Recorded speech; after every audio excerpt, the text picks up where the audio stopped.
I'm going to have me a little rant, and then I am more than happy to take your questions and your comments. But let's talk a little bit about what's going on between, I guess, the unholy trinity of America, Iraq, and Iran. Now, of course, as you know, America illegally and unjustly invaded Iraq in 2003, committing the international war crime of aggression, which is about the worst thing there is. And I've got an entire presentation on this called Iraq, A Decade of Hell, which I did some years ago, which you should really check out. I went on television to talk about it, as I recall. And since the deposing of Saddam Hussein, Iran, which has been of course, Islamic theocracy since 1979, has got its squiddy fingers into the power structures inside of Iraq and has significant influence on the government, on the military, which is kind of what Saddam Hussein said would happen if he was taken out. You know, in the same way that Muammar Gaddafi said that if he was taken out by Obama and Hillary in Libya, that this would open a floodgate of African migrants into Europe. And it turns out, well, funny, not so funny story, that's exactly what the hell happened. So not listening to people and going after people is really tough. So I'm going to give you a very brief history of how the hell we got here. And a lot of people, when I'm putting criticisms of this whole process out there on Twitter, which of course you should follow me at Stefan Molyneux, when I put these arguments out there, people are always, well, what would you do? What's your answer? What's your solution? Well, I can solve the whole thing. I can solve the whole thing. And it will be a little shocking, a little appalling, but it would be right here, right now. I can solve the whole damn thing. And my friends, be in utter, complete, and total consistency with the non-aggression principle. Because this is what happens. There's a provocation. And listen, the attack by the Iranian-backed militia on the U.S. Embassy was an attack. The U.S. Embassy is considered to be, of course, U.S. soil, as we remember from Julian Assange, now basically being tortured to death for the crime of journalism when he was hiding out in the Ecuadorian embassy. But yeah, it's an attack. I get it. It's an attack on American soil. Of course, the question as to why one of the biggest embassies, if not the biggest American embassy in the world, is out there in Iraq, well, that's another fine question now, isn't it, right? All right, autofocus not working. Let's just do it this way then. Sorry. And that's always an interesting question as well. So let's get into the meat and the gritty about what the hell happened and how the hell the world got into this situation. Listen, this is war. I may just be a little cussy. I hope that you will survive. But let's talk about what's going on. Okay. The Middle East, of course, largely a backward and warring tribal region for most of human history. And a lot of cousin marriage, not an overabundance of super smart people, and of course a very backwards ideology, combines to give you tribal warfare for thousands of years with very little progress in the region. Until you see, after the Allies carved up, between the First and Second World War, the Allies carved up certain sections of the Middle East, but that wasn't the major problem. Of course, it was for the Middle East. Don't get me wrong there, and I have sympathy for the people who live there. But the major issue started after the end of the Second World War.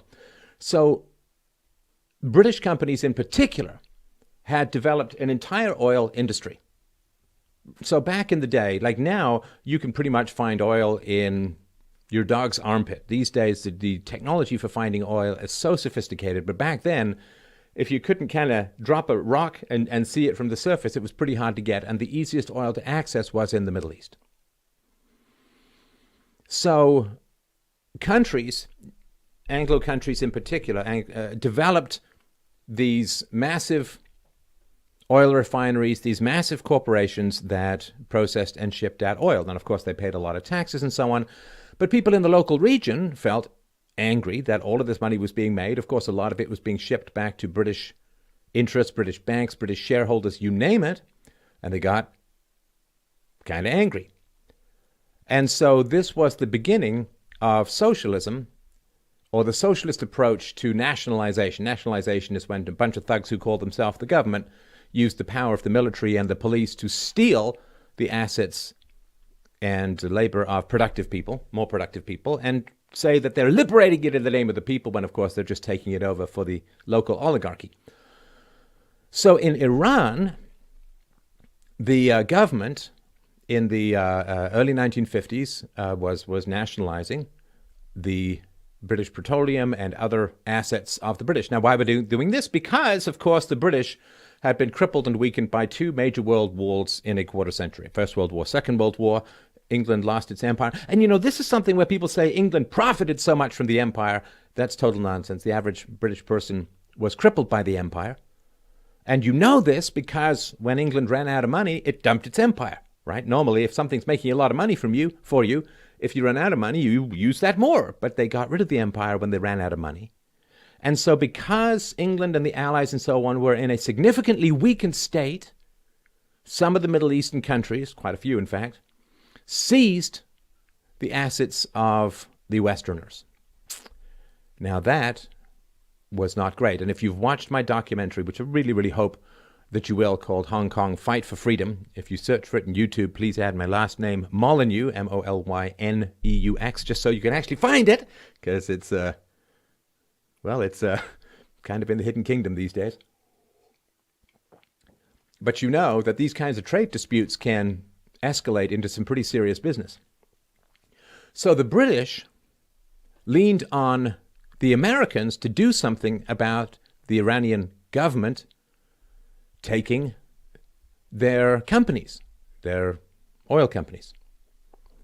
So there was this guy named Kermit. I know, history has kind of a grim sense of humor. So there was a guy named Kermit, last name Roosevelt. That's right. Teddy Roosevelt, one of the craziest presidents ever, Teddy Roosevelt's grandson. So Kermit Roosevelt was in the CIA, and in 1953, he organized 2 coups in Iran.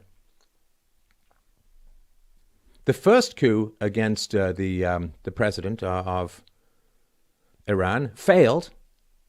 They wanted to arrest him and so on, but he fought back and succeeded. And the next day he announced that he had triumphed and beat back the infidels, or whatever they called them back then. Remember, of course, Iran was pretty secular back then. You can look at pictures of women in bikinis on the beach. You've got women in education. You've got no burqas and so on. It's a very, very liberal place back then. And so the president, he thought he was in the clear, that he dodged this CIA coup. And this, I think it was 2013, the CIA released all the documents about this. This is not even a conspiracy theory. This is out and out fact. So then the CIA tried again. And this time they succeeded. They ousted him from power. And they put him under house arrest for the rest of his life, basically. And they put in the Shah, who was kind of like a dictator, and not in the Pinochet style, but a little bit grimmer. So 1953, the American government, on behest of British multinational corporations, orchestrated a coup and overthrew the democratically elected leader of Iran, and then installed the Shah. Now, the Shah ruled until 1979, when, because it was a kind of hated rule, because he'd been installed by the Americans, because he had replaced a democratically elected politician, this was used as we hate this guy, let's have another revolution. And this one was the Ayatollah, the mullahs, the religious theocrats took over. And, things got pretty grim, and have been pretty grim in Iran since then. But that's an important thing. And just, I'm sure you get this. You're a very smart audience, but it's important to understand that Imagine if, you're some big Donald Trump supporter and some foreign government deposes him and installs their preferred dictator in America. Well, you would remember that. You would know that. You would recall that. That wouldn't drop from your memory banks. And there's a lot of anger and there's a lot of hatred. Now, I'm not a fan of nationalization. Don't get me wrong. I think that's just another kind of theft. But that's an important thing to recognize and to remember, that a relatively liberal country, a relatively secular country, just as Saddam Hussein's was turned over to a dictator, and it was then turned over to religious extremist fundamentalists. And that, of course, is well known in the Middle East. It's, of course, very well known in Iran, but it's not really well taught in America because they're too busy having little kids write love letters to their own gender. And they're too busy teaching that there's no such thing as a valid male-female pronoun. This is, they got their priorities straight. They don't teach any of this stuff. So that's some of the brief backstory. I'm going to talk a little bit about what's happened since, and then I'm going to talk about the solution, and then I'll take your questions, and I appreciate your patience with all of this. So, since 2001, America has spent about $5 trillion on the war on terror. That's military engagements, bribes, and the unfunded liabilities of the future need to pay for health care for veterans and so on. $5 trillion is 5,000 billion freaking dollars. Now, during that time, the number of terror attacks worldwide has skyrocketed. $5 trillion to make America safe and to eliminate terrorism. Of course, the number of terror attacks worldwide has skyrocketed. Now, just think of that wall, the Southern Wall, that the American population has been desperate for in the majority for decades. So a wall would have cost 0.1% of the cost of the war on terror. There's no money for the wall, you see. Can't find the money for the wall, but they can find $5 trillion for the war on terror, which tends to drive up the number of terror attacks. I mean, it's literally like striking a bee's nest and thinking that you're going to eliminate everything. Well, you just make the bees angry and produce more of them. So the result of the war on terror, what has it been? Well, more terrorism, staggering debt, and no wall. And no wall. America, I'm sure you know this, but it's worth reminding people because, they say, gosh, it's really terrible how bad Iran is, an international sponsor of terrorism and their involvement in Yemen. And absolutely, look, I am no fan of the Iranian government. It's a monstrous theocratic dictatorship, crushing the rights and independence and freedom of its citizens. And yes, it does sponsor terrorism around the world. But so does Saudi Arabia. America's no problem selling weaponry to Saudi Arabia now. If you're looking for consistency, foreign policy is not the place to look for it. I tweeted earlier today. I said, this is how strange foreign policy is. You have the current U.S. president killing a guy in a car that was paid for in cash with money from the previous U.S. president, which is Barack Obama, shipping 20 planes worth of money, $1.6 billion of it, to Iran. U.S. commandos are deployed to 75% of the world's countries. See, if you're inside the empire, you don't really see this. You don't really know this. Outside the empire, the view is very, very different from inside. Inside the empire is kind of like the Truman Show, except like it's the Lyman's Show. U.S. commandos are deployed to 75% of the world's countries. U.S. foreign policy is largely a money laundering scheme for the military-industrial complex. And this is what is so bizarre. See, if you're going to be out there and be the world's policeman and you're going to have an empire and you're going to have 800 military bases and you're going to have your commandos deployed to 75% of the world countries and you're going to have a massive immigration policy, you're freaking doomed. You are freaking doomed. So a country that allows 1 million immigrants a year can't afford to antagonize anyone. But of course, invite everyone is pretty key. The idea that politicians in Washington can somehow pacify and promote peace and freedom in the Middle East is completely insane. Like Washington, D.C. has staggeringly high levels of crime, some of the highest in the nation. So American politicians can't even fix communities that are right outside their own windows, where they have authority and they have power, they have police and they have control and they have taxation and regulations. They can't fix the communities right outside their windows.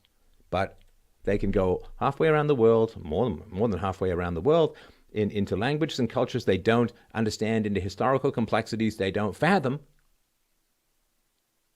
and they can totally fix the Middle East. They can't fix Washington, but don't worry. All the way across the world, they can fix that place. Just bizarre. Now, there's not going to be an escalation to World War III, as people had some concerns about. And there was a hunger, in particular after Benghazi, and I've got a whole presentation on Benghazi, I think more than one, which you can check out on my channel at youtube.com/freedomain radio. But after the horrific inaction in Benghazi, when the death count mounted, and then I think it was Hillary Clinton who said, oh, they're angry because there was this internet video that was out there, which is not true at all. It was the anniversary of 9/11, but they didn't want that right before an election. So after the inaction of Benghazi, you had to do something. And so Trump had to do something. And yeah, a drone strike on this guy. Listen, the guy who orchestrated it, the guy that the militia who attacked the compound was saying, this guy's our leader. Yeah, bad guy, without a doubt. And there's no decent person in the world who's unhappy that he's gone, which you can check by perusing the New York Times, who praised him as a sensitive poet, this terrorist leader. Of course, right? He's a astute religious scholar, I'm sure. So you do have to sometimes settle for improvements, right? Spanking a child is better than beating a child. Circumcision is better than outright castration. And yes, drone strikes are better than ground wars. Sometimes, we have this perfect ideal world that we want to get to, and sometimes you just have to swallow the ideals and just say, okay, we're one step up the mountain, and at least we're not going down the mountain, I suppose, right? And it's funny because I remember I was on Joe Rogan's show a couple of times. This is probably 5 or 6 years ago. And the question was, well, how would a stateless society deal with violence or aggression or an army or invasion and whatever, right? And I remember talking about how you just take out military leaders as an alternative to a full-scale war. It's the military leaders who are causing the war. It's not the average person who's causing the war. This is an old saying I'm going to paraphrase from Hermann Goering, the end of the Second World War. He said, well, of course, the average person doesn't want war. Why would he? The average young man, why would he want war? He gets ripped out of his community, ripped out of his work, ripped out of his wife's arms, ripped away from his children's table, and he gets shipped off overseas, and the best that he can do is hope to come back in one piece, though still probably shattered in mind and spirit. So, of course, the average person doesn't want war. He said, but, it's relatively easy to do it. You just, provoke someone, and then anybody who claims to be a pacifist you claim is serving the enemy, and boom, off you go, right? Of course, the average person doesn't want war. It's the military leaders. So I was on Joe Rogan, and I got a lot of eye rolling at the time. I think some even from Joe about how, no, you target the leaders of the oppressive military, of the dangerous military, and that's a far better thing than a ground war. And, I was right insofar as this is what's happening, and this seems to be a lot more effective. With regards to dangers, terrorism, even if you include 9/11, is responsible for very few American deaths. When it comes to dangers to America, the idea that you're going to float over there to Iran and say, gosh, that's a big dangerous thing to America, no. Judicial Watch just today released a report that said more than 100,000 illegal immigrants who requested a special Obama-era amnesty for adults who came to the U.S. as children have criminal histories, according to an alarming report released this month by the government. 100,000 illegal immigrants got amnesty, requested this amnesty, have criminal histories. 100,000. Don't worry, though. I'm sure the real danger to Americans is Iran. Now, I did do some tweets that I think people found surprising, and I did point out that Iran has not started a war since 1946. I had originally talked about 1980, but I was reminded, and rightly so, I'm not a huge expert in this area, of course, right? Philosophically, I'm down with the principles, but as far as the detailed history goes, you would go elsewhere. But somebody reminded me that it was Iraq that invaded Iran in 1980. So Iran has not started a war directly since 1946. Now, if you compare this to America, America has been at war for 96% of its entire history. America has been at war 96% of that time. Now, this is not moral equivalence. America is a far more moral and far better country than Iran is, for sure. But again, that's the view from inside America. So from inside America, you've got the First Amendment, you've got the Second Amendment, you've got all of these wonderful constitutional protections, but they don't particularly apply when someone's using radioactive weapons in Iraq. Those don't really apply, right? You understand? When the population of Fallujah is genetically half destroyed through horrible weapons, it doesn't really matter to them overly much that you have a First and Second Amendment in America. It doesn't really help them very much now, does it? So people were saying to me, okay, well, what would be the appropriate response to raiding an embassy? Which, again, is an act of war.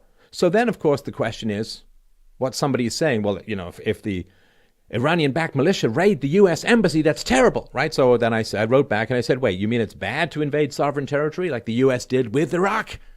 Because every allegation from a foreign policy standpoint, I'm not talking about domestic policies, the domestic policies of Iran are horrible and ghastly. Theocratic dictatorship, I get that. They throw women in jail for dancing in the streets. I get all of that. I'm not moral equivalent guy. But when it comes to foreign policy, who has done more damage in the world stage? It's an interesting question. Because the view from outside the empire is very different from the view inside the empire. And of course, when it comes to defining terrorism, say, well, Iraq is the world's largest or major state supporter or funder of terrorism. Okay, I'm perfectly happy to accept that. But terrorism, you see, is a very tricky thing to define. And I did this on a show years ago, but there was a challenge. Whenever the major powers in the world were asked to define terrorism, they couldn't come up with a definition that didn't massively include their own foreign policy. And that's quite important, I think. Okay, so let's talk solutions, and then I will get to your questions and comments and do my best with them. Okay. I've said, and if I could get you to brand this in your brain, I would really, really appreciate it. I don't care what the question is. The answer is always more freedom. I don't care what the question is. The answer is always more freedom. So what does this mean? So philosophy is about prevention, not cure. And I've used this analogy before, but, for those of you who are new to the conversation, I will trot it out very briefly here. So let's say you're some Jerry Garcia couch potato lumphead. You've been eating terribly. You haven't exercised. You smoked or whatever, right? And then you call, like you get chest pains, your arm goes numb, you can't move it, and you panic dial a nutritionist and a personal trainer, right? Some guy who's both a nutritionist and a personal trainer, like one of these golden one gods who flexes their abs and cracks screens all over Instagram. So you call this guy, and he says, hello, and you say, I need your help. And he says, what's going on? And you say, I'm having a heart attack. I really need to change my diet. And I got to start doing some sit-ups. Oh, man, what's the nutritionist going to say to you?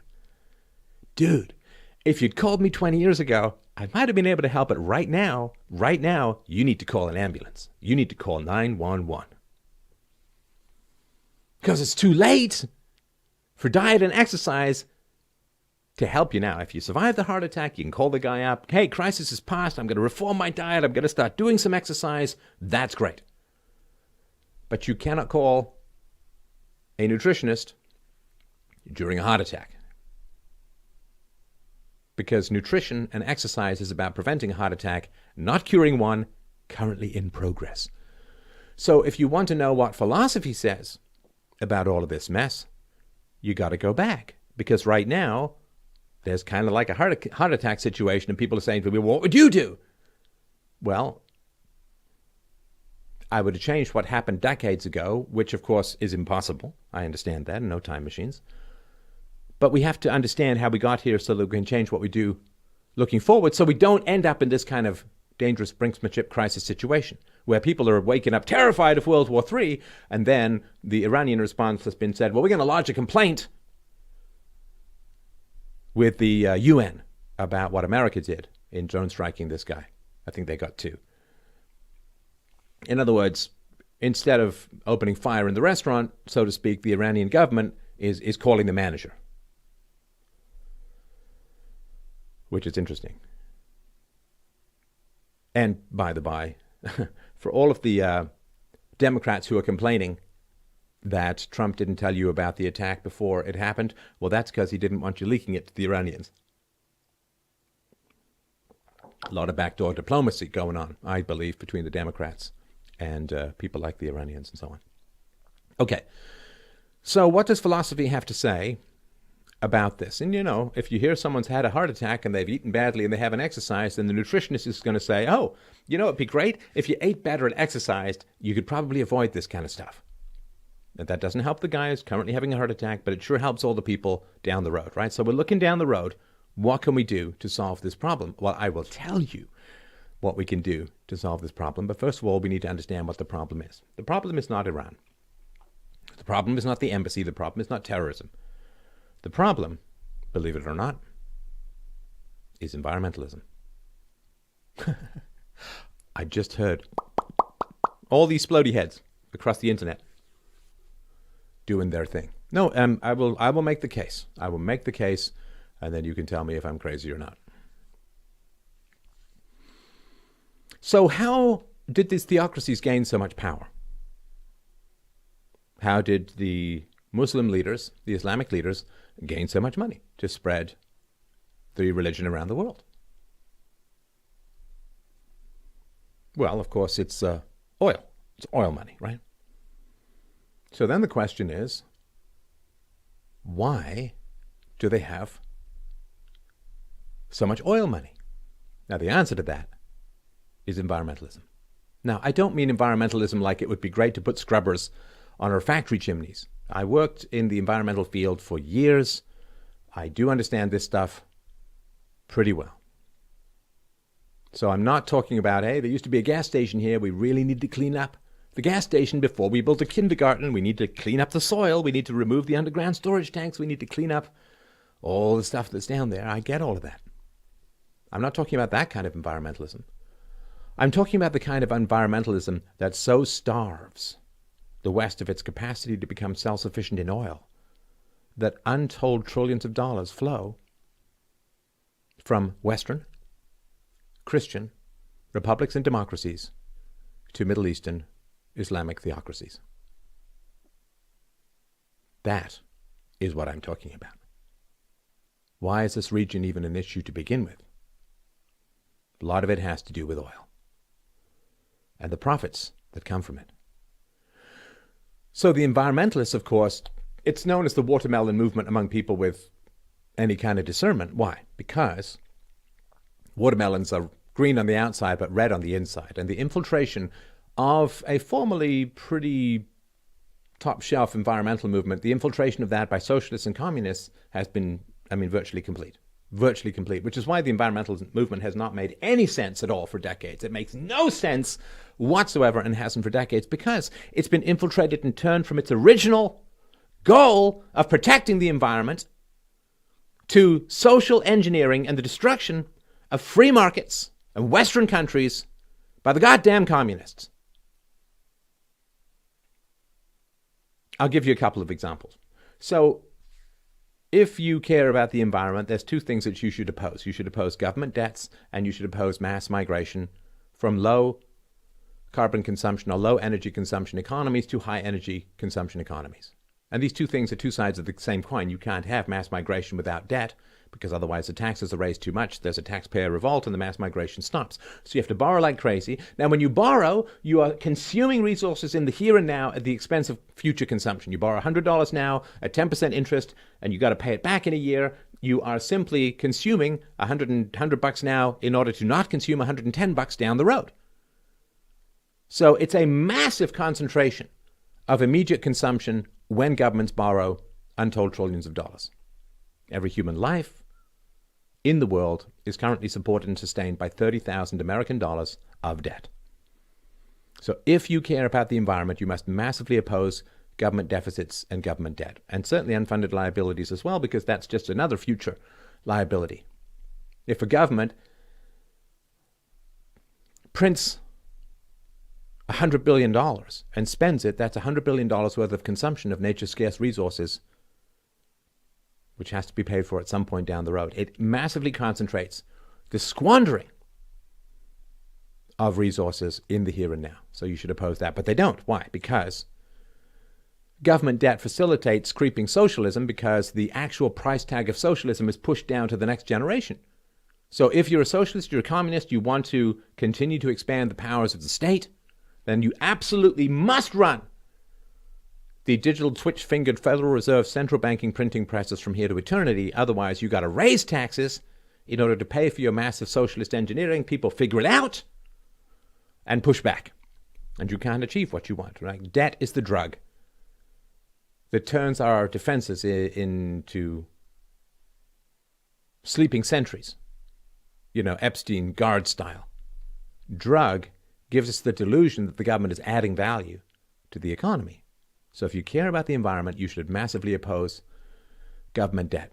Balanced budget amendments should be first on your list, because the amount of destruction that is wrought upon the environment by massively cocaine-upping the spending in the here and now at the expense of the future is staggering. But they don't, because it's not about saving the environment, it's about pushing socialism, and debt pushes socialism at the expense of the environment. They don't care, though, because they're just using the environment to appeal to people's Ansel Adams pastoral fantasies so that they continue to expand the power of the state. That's number one. Number two, of course, mass migration is catastrophic for the environment. Foreign aid is catastrophic to the environment. When you got births per capita of 7 or more in some African countries, a lot of that is a result of foreign aid. But of course, the environmental movement was given, some organizations within the environmental movement were given a lot of money a long time ago to shut the hell up about immigration. And they did. 30 pieces of silver, I suppose. Do you know that the Saudis actually fund environmental groups?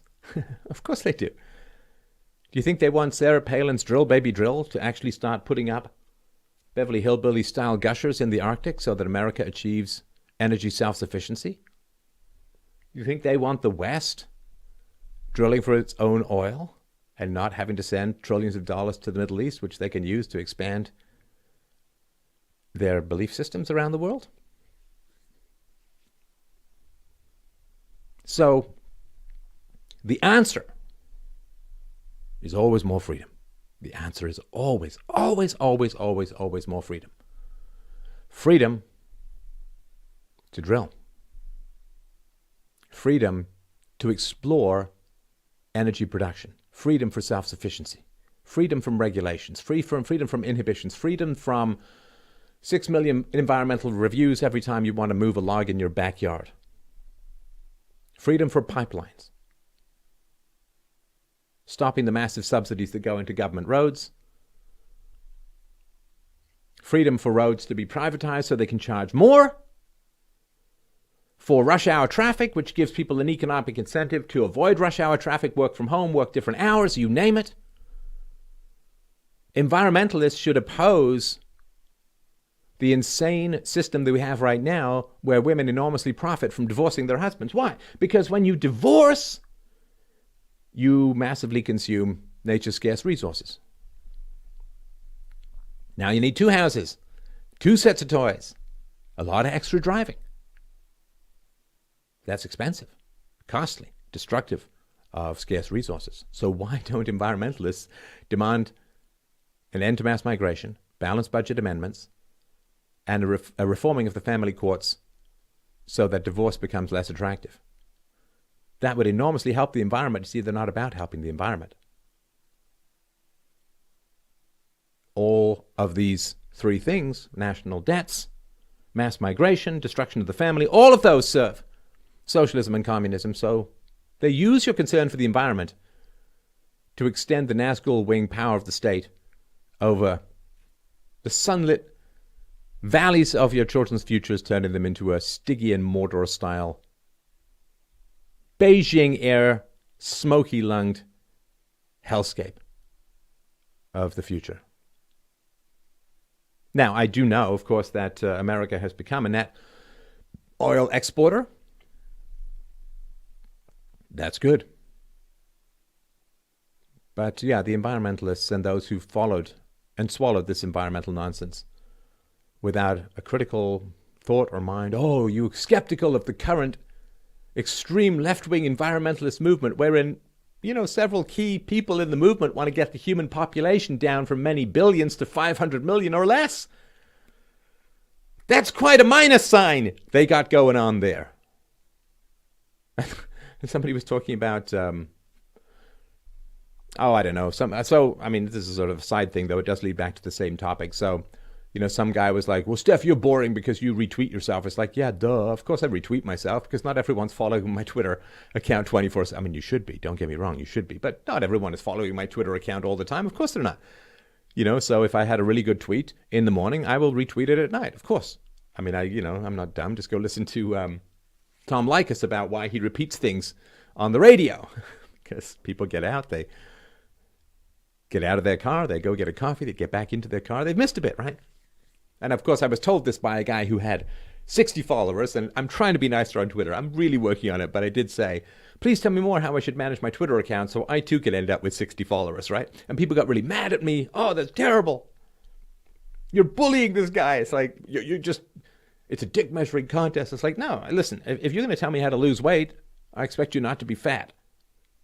Come on. I mean, this isn't even complicated. If you're going to tell me how to run my Twitter account, and after a couple of years, you have 60 followers. It's like, I'm just, it's ridiculous, right? I'm not shame people. I don't care how many followers you have. I don't sit there going shaming people who have 10 followers or 5 followers or 0 followers. I don't care. It's fine. You can make an argument to me about anything, and I'm never going to check your follow account. Unless your argument is how to effectively run your Twitter account. And I, as perhaps the most controversial person on social media these days, got close to 450,000 on Twitter. Holding steady at 927,000 on YouTube. Up and down like the Assyrian Empire.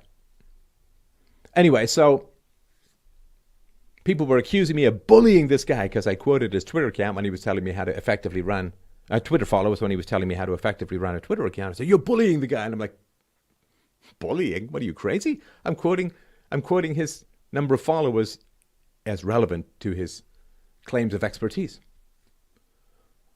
And then somebody wrote back, don't worry, I'll get you there, friends, I will. Somebody wrote back and said that it is bullying. And I said, no, if you want bullying, then, you got to stand up on a stage where there have been bomb threats and give a speech like I did in Detroit a couple of years ago, a number of years ago now. Like, that's bullying, right? And then someone else said, oh, yeah, death threats against a child who is concerned about her future. Something like that. It seemed like a bit of a non sequitur. Maybe I got the sequence wrong. But of course, they're talking about Greta Thunberg. Greta Thunberg and her concern about her future and so on. And it's like, but, Greta Thunberg, I mean, it's a shame that she's 16, but that's kind of the child human shield that these people hide behind. But no, I mean, she is advocating for a universal socialism or mass takeover of the economy by the government that is going to cause the deaths of millions and millions and millions of people. So it's not just that she's concerned about her future. Hey, we're all concerned about her future. But that's kind of a different situation. So yeah, if you want to avoid these kinds of problems in the future, well, having 800 military bases and having your commandos deployed to 75% of the world's countries is insane. I mean, I get that it's profitable. Look at all the money that's going missing in Afghanistan and Iraq and other places, and you'll understand just how so many public servants on their relatively small salaries can accumulate so much money. You know, war blows showers of gold into the pockets of sociopaths on a regular basis. It disassembles people and reassembles them into God-forsaken, blood-soaked prophets. And that's the truth. Now, how do we avoid it? Well, become energy self-sufficient. To hell with the socialist creep of pseudo-environmentalism. Starve the theocracies of cash. Become self-sufficient. Close the borders. Stop borrowing and printing money. But that's how you solve these kinds of issues. But then, of course, apparently you hate owls. So we can't have any nice things. All right. Thank you, everyone, so much for your patience. I will listen to your questions and comments, and I will do my best to answer them. And hopefully that will make everybody happy. Everybody happy, which I would like to do. You know, I would like for everyone to be happy. All right, so let me just get into your questions, and I'll see if I can find them. I know everyone's been typing stuff. And of course, oh yeah, so I've been liking the Twitter Thoughts elaboration videos. A good compliment. Glad to see you and your shoulders looking well. Spot on regarding environmentalism. Oh, yeah, oh man, let me tell you. No super chat option. I've been demonetized. So no. Please, you know, I mean, this has been a hell of a year. And freedomain.com/donate. Freedomain.com/donate. Please, you know, give us a hand. Man, this has been quite challenging. But anyway, so on over New Year's, I went tobogganing, and I did a standing toboggan, and I fell, and just unfortunately, I fell. My shoulder went into an ice pocket of somebody's shoes that had frozen over, and it just, oof. And I thought, oh man, I'm doomed, right? Because it just takes forever to heal when you get older. And so I posted on Twitter. Why? Why did I post on Twitter for advice on how to deal with this? Because I don't have, 3 days to spend in the emergency ward, right? I mean, it's this Canadian socialized medicine, so everything just takes forever. And people did give me some very good advice. So I did some witch hazel. I did some ice. I didn't do any heat because I checked with someone about that who was more expertise, and it really, really helped. So I got full motion. It's still a tiny bit twingy, but it's much better, and I really, really appreciate that. So, you guys are really helping out, and I appreciate that. All right. Let's see here. freedomain.com/donate to help me out. Let's see here.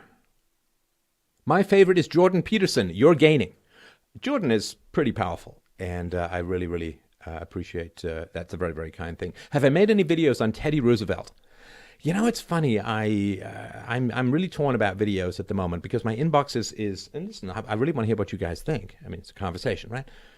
So my inbox is totally stuffed with people who want personal call-ins. And listen, I just did put out one. For my Subscribe Star supporters, you get early shows, and sometimes you get shows that are only for Subscribe Star supporters. And I just put out one about a woman who's terrified that her sister is going to be marrying entirely the wrong man. I put a little snippet of it on my YouTube channel called The Truth About Marriage, but the whole show is available there. So my inbox is full of people who just like, can you bring philosophy to bear on my life? And I really respect that.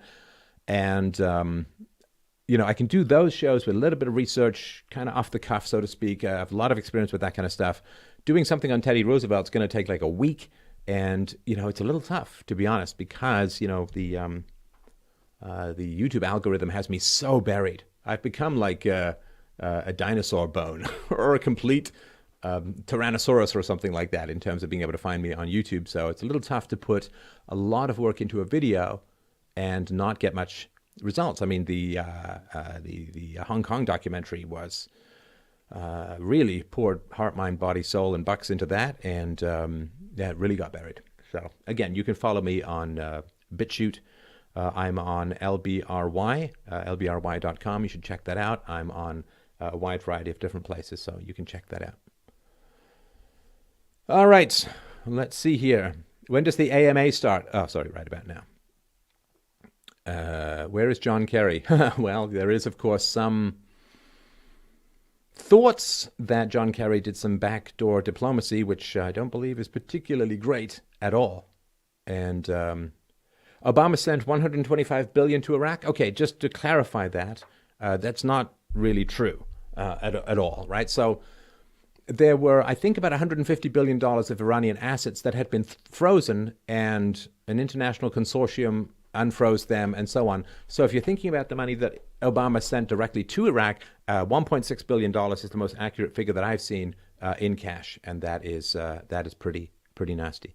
You're wrong on this one, Stefan. Well, I don't know. We'll see. You thrive off misery. Is that for me? I don't really think that's particularly true. All right. Let me just grab another couple of questions. If I can't find anything particularly actionable, then it's going to be, whoa. Stefan, my girlfriend is pregnant. I don't know if it's mine because I'm on medication that makes my sperm count so low that I'm practically infertile. Tried saying something, but she got mad. What should I do? Ooh, oh my gosh. That's a tough question. Do you have any friends of hers that you're friends with who you think might tell her the truth if she might be stepping out or playing around or have a side piece or something like that? If you can get your sperm counted, then I think that's helpful. If your sperm count is so low and she's pregnant, then I don't know where you are, but it's worth getting a test. It's worth getting a pregnancy test. You know the old thing,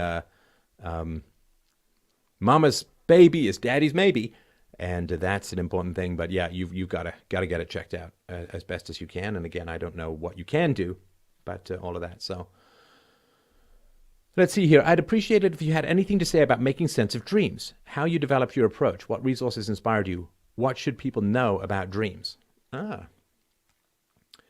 Well, and it's funny, I was just thinking about this the other day.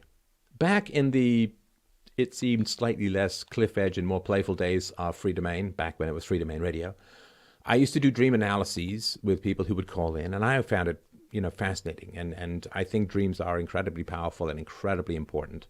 And dreams are usually metaphorical or allegorical enactments of things that you can't accept in your conscious mind. And you can usually find out what's going on. How did I make sense of them? Well, you read a lot of Jung, some Freud on the interpretation of dreams. Freud was a lunatic who drugged his patients and got tons of people addicted to cocaine, and half killed a friend of his with pseudo-meds, and like just a real monster of a guy. But he did have some interesting stuff to say about dreams. So Jung and Freud are good to read about this. And yeah, when you have a vivid dream, write it down and sit and think about what happened the day before. And, I've said this before. I've only had, I think, I've had two series of repetitive dreams in my life. One I talk about in my book, Essential Philosophy, which you can find at essentialphilosophy.com. And the other was that I continually faced a giant tsunami that would hit me so hard, I would be like, literally limbs would be torn off. I'd be tossed like a rag doll upside down and all of that. And that, of course, was the truth hitting me, which was my way of understanding how the truths that I speak were going to hit the world. And dreams are very, very important.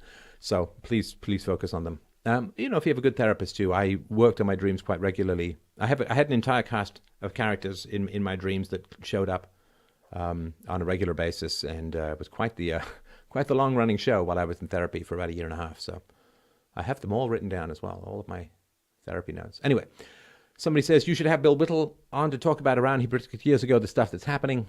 I would enjoy that. I like Bill. Let's see here. Steph, I want to believe in 100% peaceful parenting, but is there really never a situation that calls for a non-bruise, non-mark-inducing spanking? No, no. I really believe in not hitting my wife, but boy, there's got to be some times where she do, right? Come on, I mean, that's not going to... No. See, here's the thing. Creativity comes when existing avenues get blocked off. And, you know, people are the most entrepreneurial sometimes when they don't inherit a lot of money. Or, as it used to be said, necessity is the mother of invention. So if you have in your back pocket a willingness to hit your children, then you're not going to explore and examine alternatives to hitting your children. If you say, well, I'm not going to hit my children, then you have the challenge of finding other ways of dealing with your children. And your children will listen to you. Like, so hitting kids, it only works when they're young, and it only works temporarily. And it will cause your children to not listen to you in the future because you're fundamentally hypocritical, right? Because if you hit your children and then don't allow them to hit anyone else, then you're saying, well, I can hit you, but you can't hit anyone. And I can hit you though I'm an adult, but you can't hit anyone though you're a kid. You as a child should restrain yourself from hitting people, but I as an adult can indulge in hitting people. I mean, come on.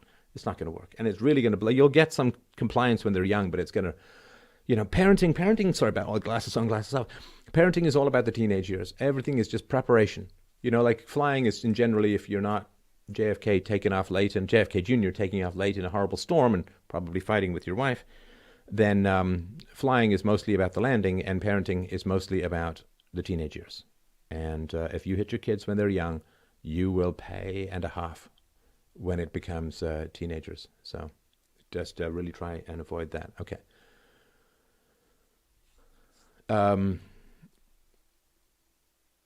I think most of us just want the old 15 minutes to 1 hour long informative dissections of current events with complementary bits of facts and stats and history. You are the best for that. Need more, please.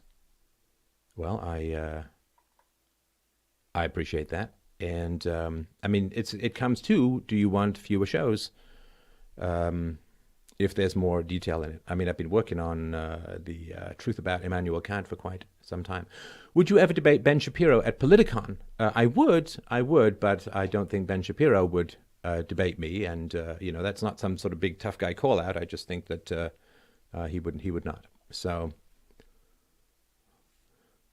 I have some measure of anhedonia in recent weeks. I can't work or relax or do anything. What do you recommend? Well, I would recommend, of course, please to get yourself checked, right? I mean, go see your doctor and get everything checked. I think that would be important. Make sure that there's nothing there that's going on. That is something you need to really, really check on. So do that, and if that's not doing anything for you, I certainly would be happy to check on you. So let's see here. Do numbers exist? Do mathematics exist outside the human mind? Numbers do not exist, but that does not make them subjective, right? So if you look at two coconuts, there are two discrete entities, but the number two, or the relationship that there is two, does not exist in reality. Does not exist in reality. And so people have this problem with concepts in that they think because they don't exist in reality, they're then subjective. But they're not, because they describe real things in the real world. If there are three coconuts and you call them two, you're incorrect objectively. So just because something doesn't exist empirically in the real world doesn't mean that it's subjective. So no, mathematics do not exist outside the human mind, but accurate mathematics do accurately describe things in the world. Let's see here. I'm not going to talk about my romantic life. Let's see here. Go vegan shout-outs from Moscow. Would you elaborate what you meant about environmentalists being bribed to not talk about immigration? Well, you can just do a search for this. It's pretty common out there. There was a debate back in the day about immigration and its effect upon the environment But because leftists were infiltrating and leftists are using immigration as a weapon against the West, then no. Will you debate Cantbot? Oh yeah, this guy was, I don't know, kind of calling me out on Twitter, and there's all this, well, you're not going to debate him, what are you scared of and stuff, and I okay, I don't know this guy, and I had a look at his feed, and I was just dumb. Like, it was just dumb insults, and I'm sorry, like, just not interesting. And let's see here. Yes, your videos are way too long. Steph, will you try to set up a debate on spanking with Jordan Peterson? My husband uses Jordan's advice as justification.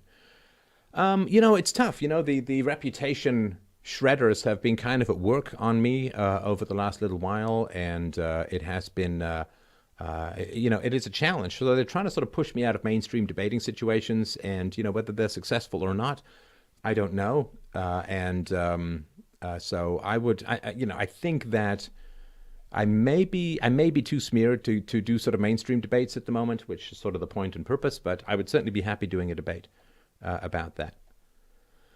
Would I debate fascism again? Sure.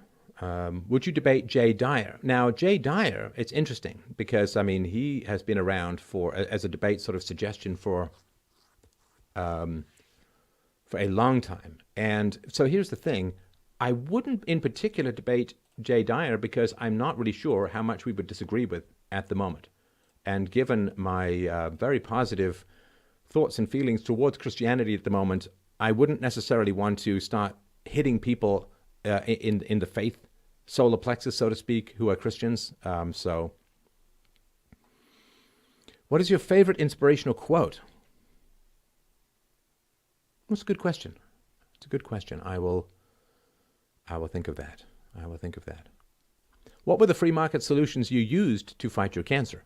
Well, it was leaving Canada and going to America and paying for a surgery that I could have gotten for free in Canada. So, on the mention of Bill Mitchell, I noticed that ever since he agreed with the president's Syrian strikes, you have not had him on your show. You had a bit of a falling out. No, not really. Not really at all. I still like Bill, and we can disagree. We can disagree on things, and it doesn't mean he's an enemy.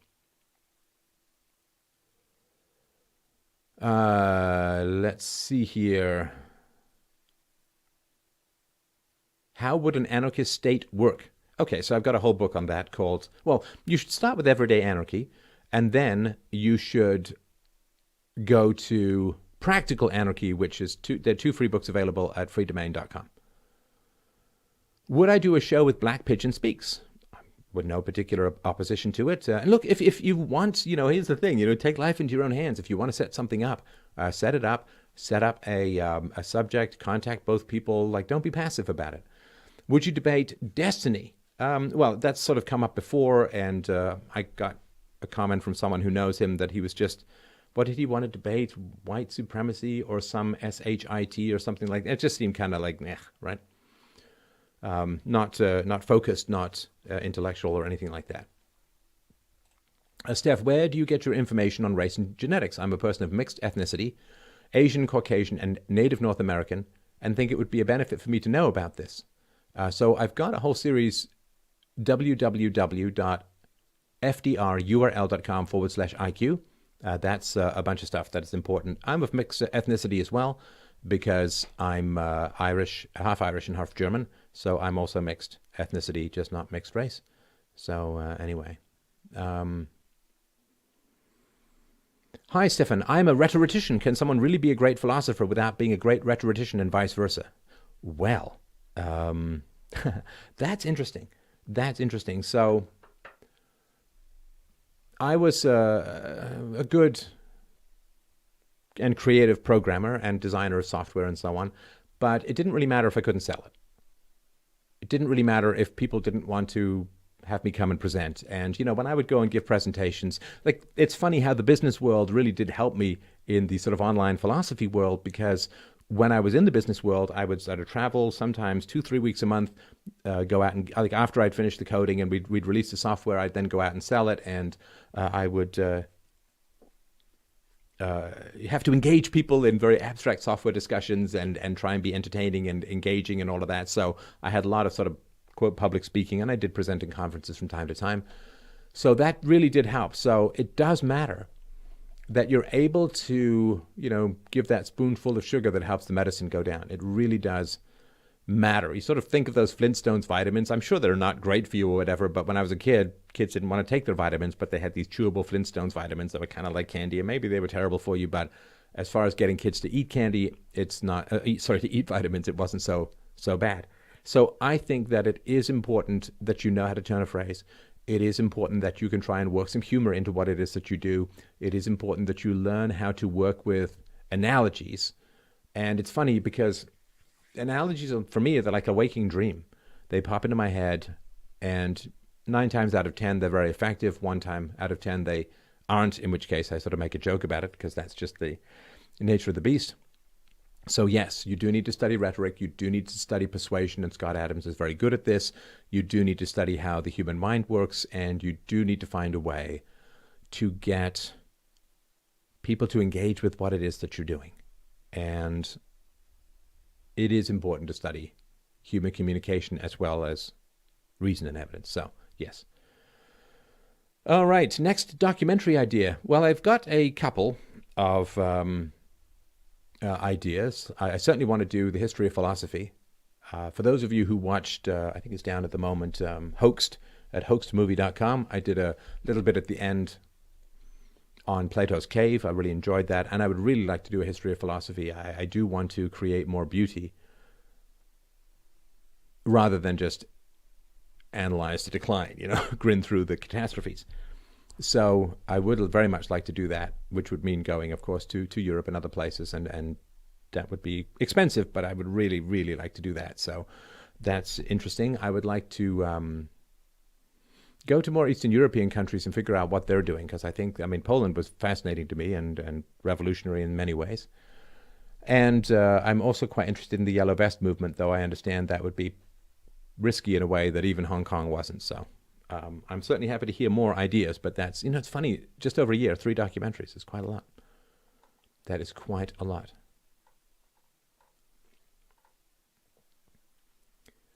Let's see here. What are your dreams like? Not bad. Maybe once every 6 months I'll have a really bad dream, and that's usually something important for me to sort of figure out. But my dreams, somewhat pedestrian. They are usually puzzles and problem solving, and sometimes they're a lot of fun and funny. And yeah, again, once or twice a year I get something like yoicks. So let's see here. How do I, a 22-year-old male, talk to my cousin, 28 female, and her husband, 29 male, about raising their kids, a female 2-year-old and female 4-year-old, without being dismissed for not being a parent?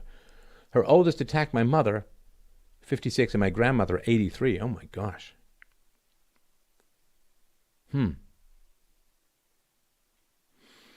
Well, I don't know if they vote, but if they do vote, you can say, well, why would you vote if you're not a politician? Why would a politician listen to you if you're not a politician?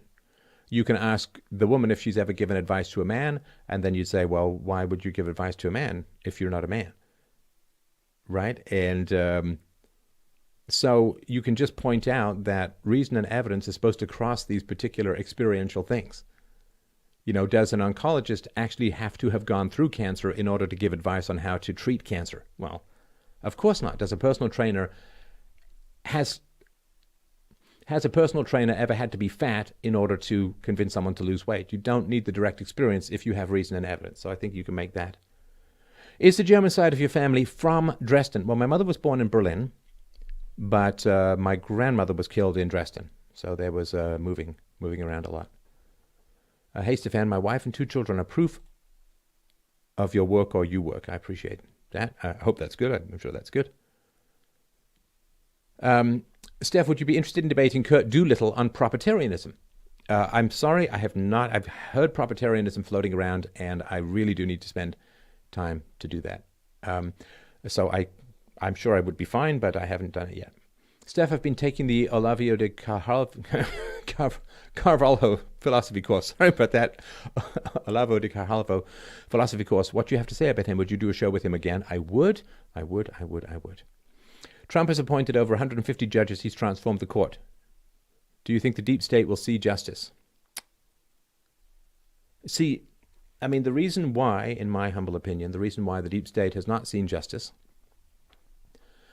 is because if the Department of Justice moves to arrest people who've lied to the FBI, who've lied to Congress, who've lied to the CIA, who've falsified FISA warrants, who have spied on political opponents, who have manipulated a process designed to spy on foreigners in order to spy on domestic political opponents and so on, then what happens is if there's movements in that direction, then the media, which is so pro-Democrat, will whip up a truly revolutionary hysteria, and there will be cars burning in the streets, and there will be mass mayhem, and there will be, like, they will whip up a complete frenzy, and they will basically say that Trump is about to do a fascist takeover, and, you know, you must fight back with everything you've got, and they will activate, in a sense, the sleeper cells of hysterics that are waiting primed for just such a commandment, and that is a very tricky thing,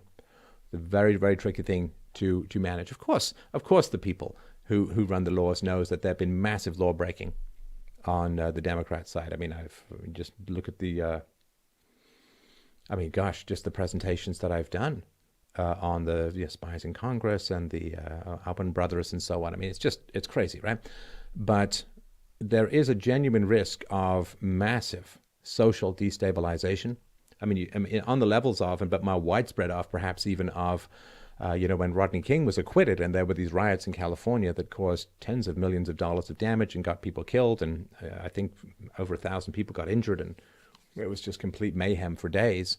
So, yeah, my concern, at least I think, what would happen is, because they've whipped up such Trump as Hitler hysteria, that if he began to, if the Department of Justice began to move towards grand juries, indictments, or even arrests of people on the Democrat side, and maybe even on the Republican side, but certainly on the Democrat side, then the pro-Democrat media would just whip up such a hysteria, such a frenzy, that it would be extraordinarily destabilizing for society. And then, of course, this would get blamed on Trump, right? So then you would have to bring in additional forces in order to deal with that. And then, of course, that would be more evidence of how what a fascist he was and so on, right? So why aren't you vegan yet, Stefan? Join us. I did try vegetarianism, not all the way to veganism, although fairly close. I did try it for a couple of years, and I'm really sorry. I work out fairly hard, and I just didn't have the energy, so my apologies. Thoughts on the Mars One mission? I don't know. Space porn is horrible, right? Because I mean, it's cool that engineers get to do all their funky fun stuff, but all the money gets ripped off from people in order to waste money throwing bits of metal around the sky rather than having people have their own lives and their own spending and their own money. It's terrible. It's terrible. And no, nobody should go to Mars. Nobody should go to Mars. They should close the borders instead. All right. I did not disavow Nick Fuentes, so that's, I don't know, people just, the tale grows in the telling. The tale grows in the telling. All right. Let's see here. What would you say are the positives of living in Canada? I like strong seasons. I don't know how people do it, like in I don't know, Palm Springs and so on, where it's just like this sort of even season the whole way through. I like strong, differentiated seasons because they remind me that I'm mortal and they spur my ambition. And of course, my ancestors come from cold climates. I'm kind of designed for it in a way. So I like the fact that, I've written a whole series of poems about summer and that we have an odd relationship to the seasons if you come from a cold climate, because the seasons renew. Like winter goes back to spring, goes back to summer, goes to fall, goes to winter. So there's a cycle. But in our life, if you take sort of a year or the seasons as a human life, like we're born in spring, we get summer is youth, autumn is middle age, and winter is old age. Well, we don't get renewed, right? So I like the fact that the seasons keep on turning. They're very vivid. Another year has gone by and you can't miss it. You can't miss the passage of time when the temperature drops 20 degrees in a month, right? So I really do like having strong seasons. They really spur my ambition and remind me that I'm going to die. And so that's kind of cool. And I'm so busy working on the show and parenting and seeing friends and all of that, that, you know, trying to find the paperwork and time to go through the 10 plus years of moving somewhere else, well, that's kind of tricky to find the time. So why no super chat? Because of demonetization. Please help me out at freedomain.com/donate. All right, let's see here. Is faith more important than philosophy? If you don't accept universally preferable behavior, then you need faith for ethics. And if you don't have a belief in ethics, you can't protect your culture. So I know that's not much of an answer about it. Let's see here. Isn't supporting closed borders trusting a state's program to decrease state power? Well, I did a whole show, a whole answer to this question in my last call-in show, so you should check that out. And yeah, listen, the closed borders thing is very unlikely to happen anyway, so I'm really talking about a theoretical. So let's see here. Stefan, why do you hate African folks? I don't hate African folks. What a silly thing to say. I don't hate African folks at all. So let's see here. Would a U.S. civil war lead to a UN intervention resulting in a Bosnia-Kosovo war scenario? I don't know. That's a bit abstract and science fictiony for me, so I don't know. So hi, Stefan. Do you think Boris will deliver on Brexit, or do you think he's going to stab us again in the back? I think that by the time Brexit comes around, it'll be so watered down that it won't have anything to do with slowing or stopping the immigration that British people basically voted Brexit for. So I'm sorry. I did work hard on Brexit, and I was pleased when it passed. But any country that really works to try and control immigration at the moment is going to face a lot of destabilization, unfortunately. So let's see here. Let's do a couple more. Wow, you sure can carry on a conversation. Snow is for playing in, not living in. Oh.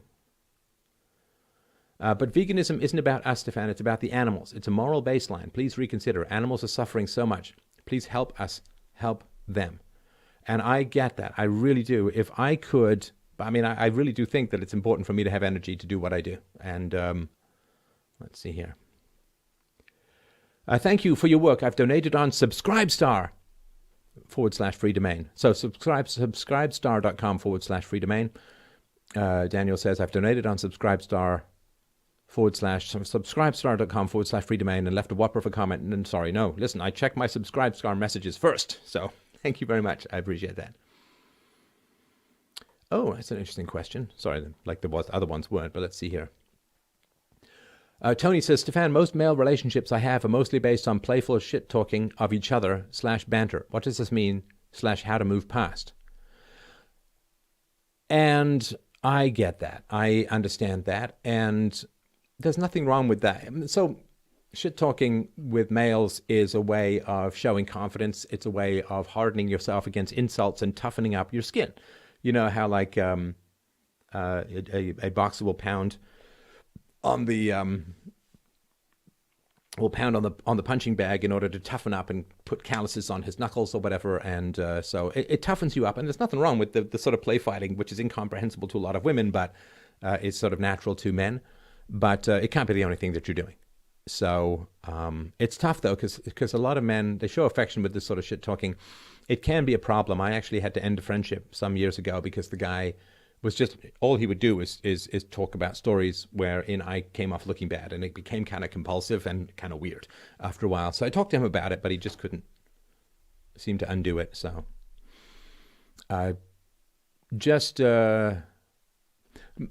most people are comfortable if you transition a conversation if you don't consciously identify that you're transitioning the conversation.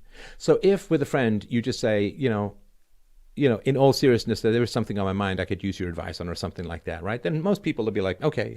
But if you say, I feel like we should talk too much and we need to be more serious and blah, blah, blah, blah, blah, people's defenses usually go up. So I would say, turn without a signal in this conversational arena, and that generally helps. Linda says, hello, Stefan, from the land of great philosophers, Greece. Hello, hello, hello, hello, hello, hello. You should have Nick Szabo as a guest. Do you know him? I do not. Talk about the crisis in Argentina. Okay. Have you ever been in a fist fight? Did you win? What philosophical lesson can be learned? I have never hit anyone. Okay. One time at summer camp, I pulled a guy off a bunk because he was trash talking me, and I just pulled him off the bunk and he bumped his butt. And that's it. I've never been in a fist fight, and I never will be in a fist fight, I'm sure. So no, I mean, to me, once you're in a fist fight, you've lost. You've lost. So there was a guy, oh boy, going back in the day. So in my early teens, when I worked in a hardware store, I had so many jobs at the Don Mills Mall, it was crazy, right? But I used to go to a bowling alley because they had video games, and I used to enjoy Defender, which was an old video game that once was characterized as having a bag of live bees placed over your head, which is kind of true. And I was doing pretty well, and a guy unplugged the machine because he wanted to play, and plugged it back in. So of course I lost my game, and I called him a jerk or something like that, right? And then what he did was he ran to his big brother who went to my school, and his big brother then, I guess the little brother was mad at me, but was smaller than me, so he got his big brother to start aggressing against me. And his big brother was like really big. Like I was like, I don't know, 12 or 13, and this guy was 17 or 18 or whatever. This is back when there was grade 13. He was like a big guy, and there's no contest there, right? And this guy was like, you're dead, man, you're dead. You trash talk my brother, you're dead. And I was going up the stairs once, and he thumped me on the arm. It didn't actually hurt, but there was that sort of situation. And I mean, when you have a dysfunctional family and the school is useless as tits on a bull when it comes to this kind of stuff, what do? Well, you you do what any weaker animal does. You dodge and you hide and you wait for it to blow over, which it did. I actually ran into that guy years later and didn't remember it at all. But yeah, you deploy cunning, you deploy wit, you make jokes, you become popular, you work out, you work on becoming good looking, because then if somebody who's kind of troll looking attacks you, then people just say, oh, it just doesn't like him because he's good looking. He wants to do that raging bull thing. You ain't pretty now, are you, kind of thing. So, if you work on charisma, you work on your sense of humor, you work on your verbal skills, your verbal sparring skills, and you avoid people who want to punch you. That's and you don't allow yourself to do this stupid get called out. Like my best friend in junior high school, who unfortunately later died in a terrible motorcycling accident. He was called out by the biggest guy, Lebanese guy in the school, and they were going to go have this fight. And it was like, what are you talking about? We're going to have this fight? This guy's like twice your size. Like, what are you doing, right? So, yeah, just try and avoid all of that kind of stuff. So, let's see here. Why is my uncle gay? What is your opinion of Anna Bay, the School of Affluence woman? I do not know her. What do you think of QAnon? Well, I don't know much about it, but I respect Jack Posobiec, who calls it a scam. So, why did you stop writing code? Well, first of all, I still do write code. Believe it or not, for my show, I wrote code somewhat recently for a variety of reasons. So I still do write code. I'm also teaching my daughter how to work with computers, how to write code, and we've developed the usual suspects. We've developed a multiplication game, a quiz, a division and addition and subtraction quiz. We've developed a number guessing game, to guess a number between 1 and 100, and you counts the number of times you guessed, and you try and do better next time, and so on. So yeah, it still goes on. Right. I love you, Stefan, says Zach. Thank you very much. Love you guys too. Stefan Molyneux, what do you think about Jason Genova? I do not know such a person, so I can't really answer that. Is it true that the Canadian Border Patrol is now working as baggage handlers for third world migrants under Trudeau? Yeah, there really is some truth in that. Trudeau, of course, is in his third week of vacation in Costa Rica at the moment, and there are pictures of him looking rather delirious and unshaven, picking up some stuff in a convenience store, or as the Quebecers would say, a dépanneur. Matt says, have you ever had sleep paralysis? This is a big problem for me. No, I haven't, but I got to tell you, it does sound pretty terrifying. So I'm so sorry about that. Steph, what happens to America once demographics kill the Republican Party? The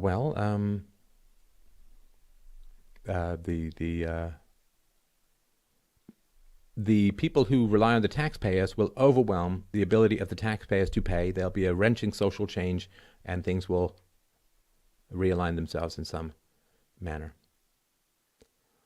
All right. Let's see here. Very, very interesting people, by the way. Very, very interesting questions. I really appreciate that. Yes, I have seen my Wikipedia page. And, I was actually just thinking, I don't really know how to edit Wikipedia, and I don't think I can if it's mine, but, I really think that it would be fair to list the people I've interviewed. I've interviewed hundreds of people, and I would, if you know how to do it, please go in and put a list in of the people I've interviewed. I think that would be true and certainly factual. Let's see here. Do you read Steve Saylor's blog? I do not, although I have heard of him. PewDiePie made a philosophical video lately called I Hate Twitter, Future Collaboration Maybe. I like PewDiePie. I think he's interesting. I don't quite get the humor in some ways because, it's a video game, youthful humor, but his video was very good. It was very good. Can you tell us much about dyslexia? No, I'm afraid I can't. It's not really a philosophical topic.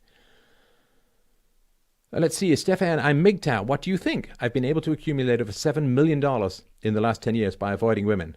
Sorry, did I mention freedomain.com/donate? I probably did. You can not date women. I generally think it's better to find a quality woman. So, would you like me to help set up a show with Olavo de Carvalho? Yes, please. That would be great. Let's see here. What are your thoughts on illegal immigrants getting driver's licenses in the U.S.? Well, it's not good.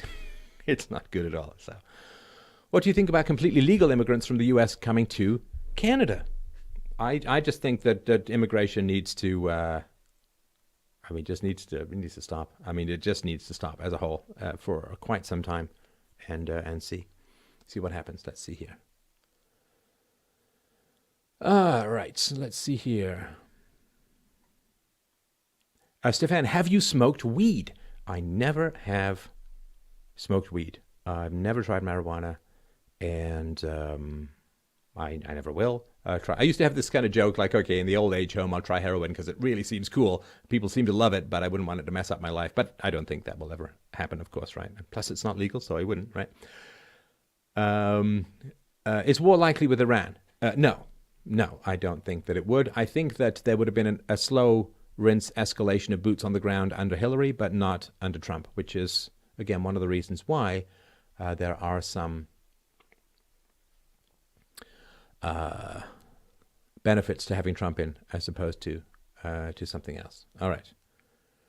Will you ever have a discussion with Eric Prince again? What is the future of private armies? It could happen. I have no objection to it, but there's not a lot of questions that I would have for him, and he probably doesn't have a lot of questions for me. So, what do you think about what's going on in Iran? Well, I did do that sort of earlier, and so on. Let's see here. Find a quality women, boys. Make children, trust me, but I'm a weed vegan, so don't listen to me. Interesting glitches in the feed when you mention certain names. It cuts out. Is war likely now? Sorry, I did that one. Let's see here.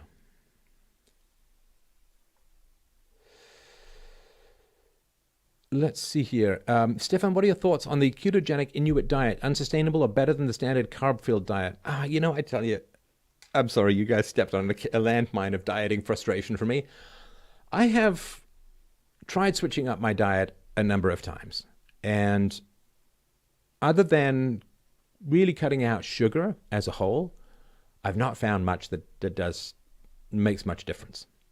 Just cut back on calories. I got really bloated in Hong Kong, digestive issues, basically the time switch and food that I wasn't used to. I just got really bloated in Hong Kong. So I've been shaving that back, and that was pretty quick. You can actually see me at the beginning of the Hong Kong video, normal size, and then get all Michelin Man, like a giant thumb sticking out of my gut. But I have tried, I've tried the South Beach diet. I've tried more meat. I've tried cutting out carbs. I've tried just a wide variety of things.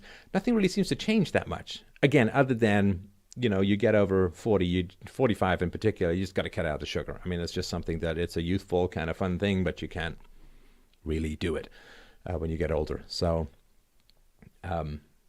it is frustrating for me. My energy is pretty good, but my energy mostly has to do with sleep, and I need 7 to 8 hours of sleep at night. That's the thing for me. If I get my 7 to 8 hours of sleep, man, I'm good to go. I'm rocking and rolling all day. If I don't, it's a little bit, dragging my ass through a wait and catch me bush slowly backwards. Sorry, that's a bit of an African reference, but because I know Jordan Peterson has said, I switched to an all meat diet and everything changed, and I didn't have gum disease, and I could levitate, and so on. And great. I think that's wonderful. And again, I have tried a variety of diet changes, but I just kind of always drift back to kind of stuff that I'm used to eating, but no sugar and less of it. So that's just the reality. So what basis do we own? It flipped.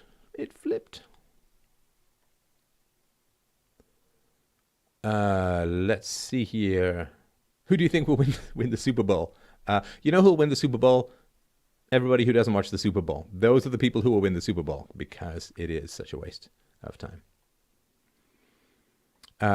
Stefan, what do you think of new evidence that shows that IQ has increased in third world countries? I think it's wonderful. And there, of course, are a lot of environmental factors that have to do with IQ. High quality food can help. More breastfeeding can help. There are some evidence that, certain kinds of stimulation will help. So I would say that's great. I think it's wonderful. Of course, the other thing about stopping immigration is, in the third world, the smart people are gold. They're like absolutely essential to the flourishing of those communities. And if the U.S. keeps strip mining smart people from the third world, it's going to be just a mess.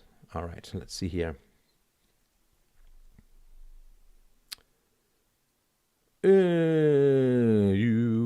Show looks good. It's been solid for a while. Glad the changes could occur. Peak level glad. I go to certain channels. There is little assistance. This one helps. Solid one. No questions. LOL. Sorry, I don't know what that means. Sorry. I bought a lifelong license to XSplit, and I like the program as a whole, but I started it up, and it's like, you have to reauthorize. You have to update all your plugins, and it's like, it wouldn't reauthorize, and it's like, oh my God. I had to switch to a sort of backup way of doing it, which I haven't done before, so sorry about that. Have I tried Python programming? I did once briefly. It is very cool. It sounds cool. It reminds me of turtle programming from way back in the day. Walk, turn left, all that kind of stuff. Thoughts on all the backlash from Make Women Great Again? I really haven't focused on the backlash. So, Stefan, do you think mass legal immigration has become a bigger problem for the West than the old argument of illegal immigration? Well, yeah, of course. This is the America First split, right? And sort of the battle between Nick Fuentes and Charlie Kirk and so on, which is a lot of the people are like, well, we just got to stop all immigration. And this is Ann Coulter's argument: stop legal immigration for like 100 years and let's integrate the people we already have, because it'll probably take 100 years.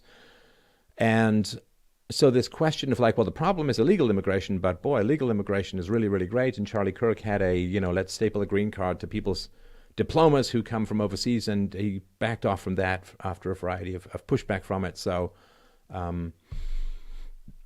immigration is a massive experiment that there's not a lot of historical precedent for its success, and it is going on. It is escalating. It has become a self-sustaining snowball because of the voting base that's already here. I don't really see any practical way of stopping it politically, and there are other ways of stopping it, which I hope to hell never manifest. And but I think that this argument as well, it's, and Trump is, guilty of this too. Like, I want even more illegal immigration. It's like, why? It just makes no sense. Well, of course it does, because the Chamber of Commerce wants cheap workers and the leftists want their voters. So, you were bloated in Hong Kong because of all of that substance Asiatics add in their food. Yeah, maybe. Let's see here. All right, do a couple more. You guys are too much fun. What do you think of David Icke? That's the lizard guy, right? Let's just say I don't really follow that particular mindset. How do I prevent my little cousin from becoming a a loosish woman, well, you've got to try and get her to bond with a quality man, a father figure, right? A father, or if you're the uncle or whatever, just have quality relationships with her, and I think that will help. Intermittent fasting is really good for us. Skip breakfast 1 or 2 times a week. Yeah, I've heard of that. Do you speak Greek? I do not speak Greek. I got to tell you, it's funny, you know. I counted it up once. I think I've worked in 16 or 17 different computer languages over the year. And for me, learning a new computer language, easy peasy, nice and easy. But I tell you, for me, learning a foreign language, oh, man. Like somebody like Jack Posobiec who learned Mandarin. I mean, okay, he was younger, and brain plasticity begins to significantly slow down in your mid to late 20s. But, boy, it's really hard. And I think it's because my fluidity with English is so strong that I see the sort of gap between learning a foreign language and how long it would take to be good at that foreign language, or as good at in that foreign language as I am in English. And it's like, oh, I don't have 20,000 hours to burn on that. So yeah, I don't. I used to speak German when I was a little kid, but I haven't done it. All right, let's see here. Have you give a whole foods plant-based diet? If I try, I lost 80 pounds in 9 months and upheld it after 6 years. So I actually weigh less now than I do when I was 18. So weight is not particularly an issue for me, although I do have to work on not eating too much sugar. That's still a bit of a challenge for me. All right. You guys are too much fun, but I'm getting hungry, actually. All this talk about food is getting me. Steph, do you have a copy of Mein Kampf on your nightstand? No, but I did read it when I was working on a historical novel. So, no. Let's see. Would you consider collaborating? These are just people I don't know. So, just make a case and send it in to me. That's right. Bring back the old SNL and comedy that aren't about politics. Well, yeah, of course, right? Of course.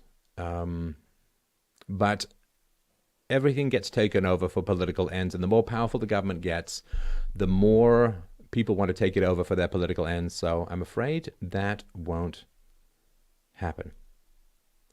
Can the UK survive as a union after Brexit is done? Well, sure, absolutely. But Stefan, will you debate Taylor Swift on the subject of eggs? Yes. Stefan, who killed JFK?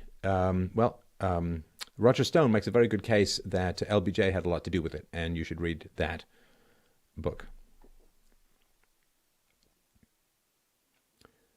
Right. Let's go. These are going quite fast. Let's see here. Oh yeah, like and share and subscribe and all of that. That would be great.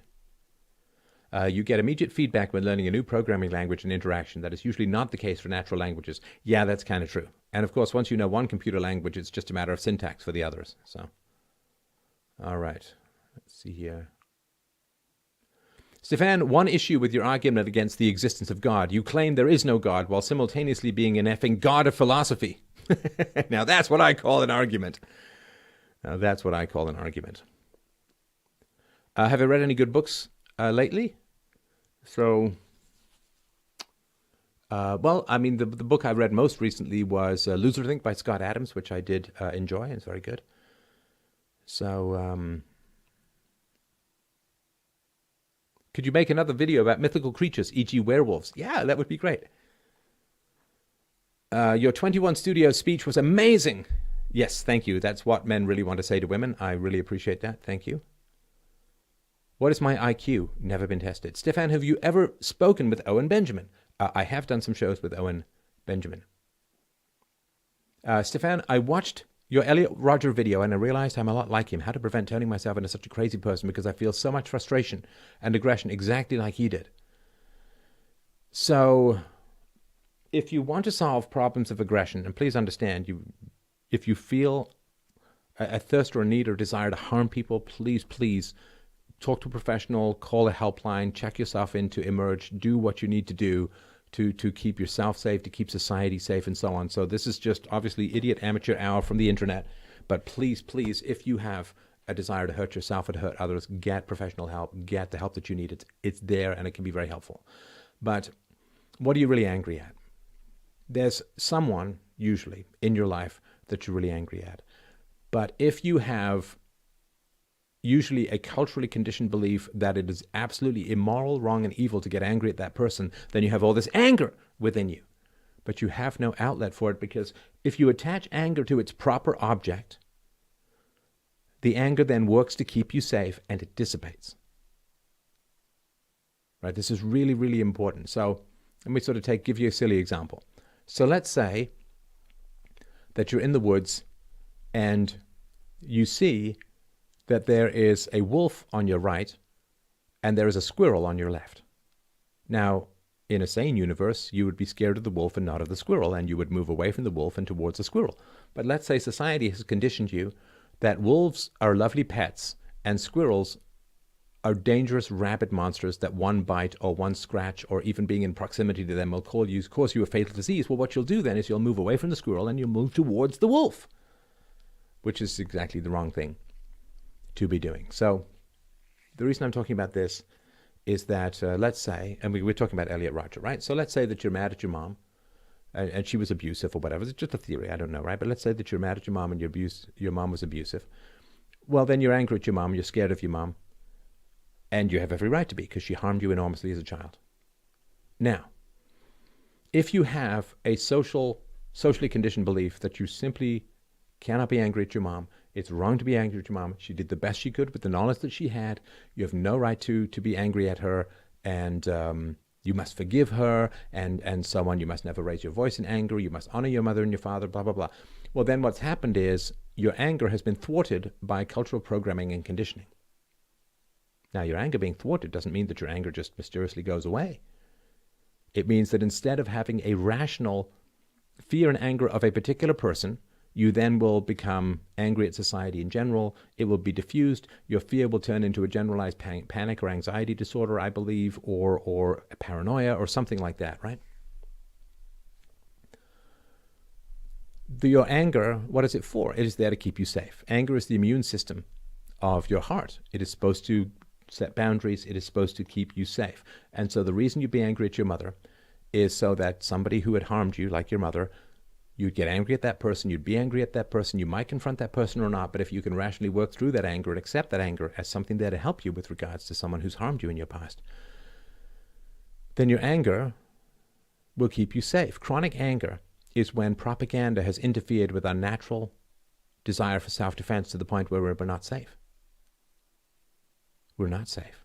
Like, if you keep walking towards the wolf and away from the squirrel and you keep getting bitten or chased or growled at or scared by the wolves, you get paranoid about the forest as a whole. You don't want to go into the forest. Right? You get worried about everything because you can't attach your fear to its proper object. Now, if you can attach your fear to its proper object, you move away from the wolf, you defend yourself from the wolf, you go out with a gun or a club to deal with the wolf, and then you're not scared of the woods because you have properly identified the danger in the woods. But if you're loving the wolf and scared of the squirrel, then you're going to keep moving towards danger and you're going to end up generalized panic. And so society, unfortunately, gives us a lot of programming around not criticizing our parents.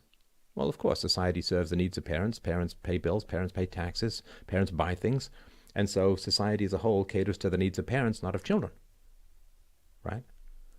So figure out who or what hurt you, who you're really angry at, feel that anger, recognize that it's just, recognize that it's fair, and the only way to get rid of anger is to accept it, right? The only way to minimize your fear of wolves is to be in a situation where there aren't wolves or be secure in your capacity to defend yourself against wolves, because then your fear has produced productive action, which is minimizing the danger of wolves. So if you have dangerous people in your life and you won't criticize them and you won't confront them and you won't deal with them insofar as finding a way to minimize the danger. Now, the danger can be, you're frightening to me and you need to change your behavior because it's frightening to me. Maybe you got a girlfriend who yells at you or throws things at you or whatever. You can say, you got to stop doing that. This is really scary. Now, if she stops doing that, great. Then you've, in a sense, domesticated the wolf and you don't have to worry about being bitten anymore. If she won't stop being aggressive and scary, then you need to dump her because that's what your fear and your anger is telling you to do. But if you ignore your fear and your anger, you fall prey to the propaganda that says, well, you can't criticize and you can't make yourself safe. Well, then you're going to get really angry a lot of times, because the anger is not going to give up trying to protect you. The anger is not going to give up trying to save you. Listen to it and attach it to its proper object, and it won't be generalized. It won't be diffused, and you won't end up acting it out on others. Again, that is my complete and total theory. If you have any thoughts about harming yourself or others, please, please get in touch with a professional. I'm not, obviously, right? All right.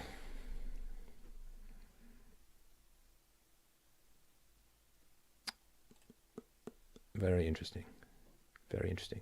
Could this conflict with Iran be just the US lashing out because the dollar is losing its influence as nation states are turning their backs on the dollar? Well, I mean, unless it's heavily engineered, it was, of course, Iran who attacked the embassy. So I think that theory is not particularly helpful. All right. Have you ever done a video with Thomas Sowell? I did invite him some time back. And actually, I did have a friend of mine tell me that she has read Thomas Sowell's rebuttals to the race and IQ arguments, which I've read, but not read carefully. And she suggested that I read them again, which I will. So, no, let's see here. Will Trump lose in 2020 due to mass immigration? Well, of course, America bringing in 1 million mostly voting left people every year. Well, that's 4 million people, so it certainly could. I mean, the issue that goes on in America at the moment is threefold, really. So first of all, you have a lot of the boomers, the older people, voted for Trump, and they're dying off.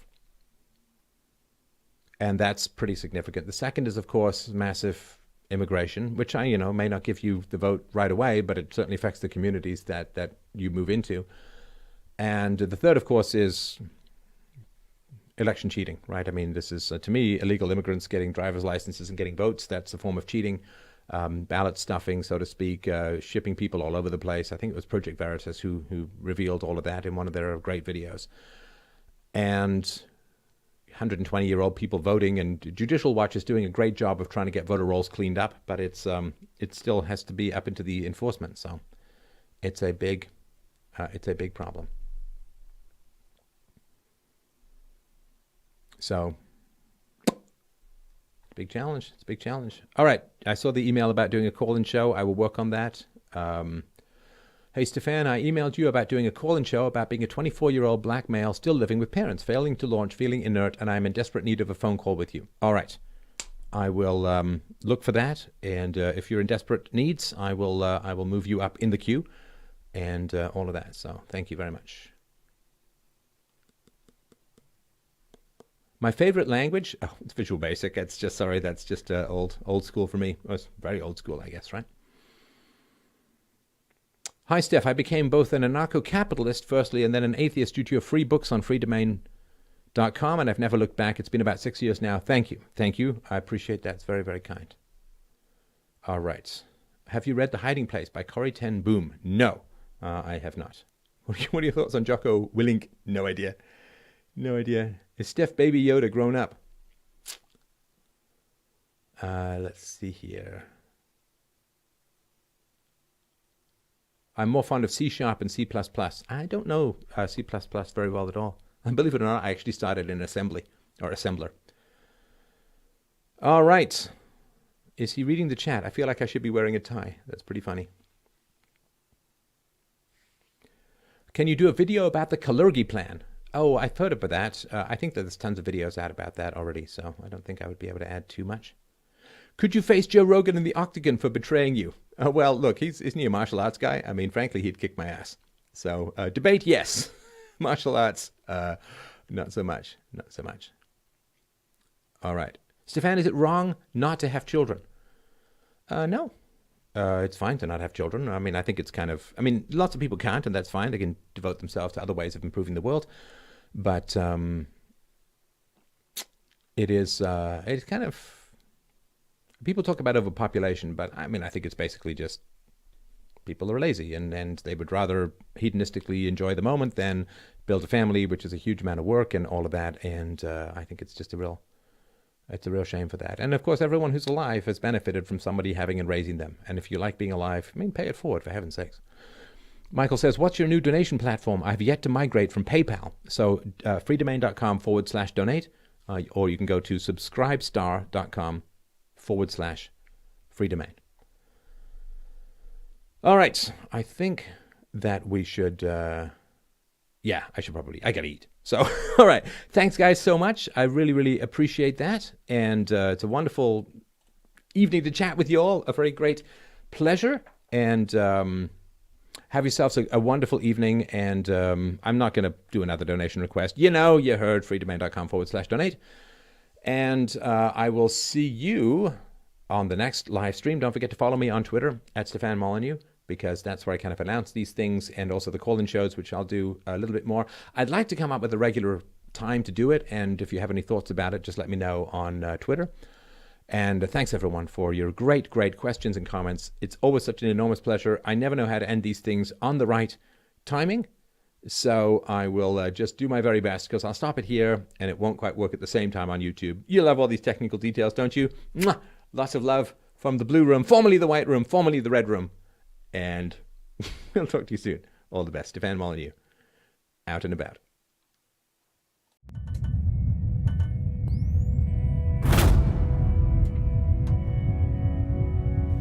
Well, thank you so much for enjoying this latest Free Domain show on philosophy. And I'm going to be frank and ask you for your help, your support, your encouragement, and your resources. Please like, subscribe, and share, and all of that good stuff to get philosophy out into the world. And also, equally importantly, go to freedomain.com/donate to help out the show, to give me the resources that I need to bring more and better philosophy to an increasingly desperate world. So thank you so much for your support, my friends. freedomain.com/donate.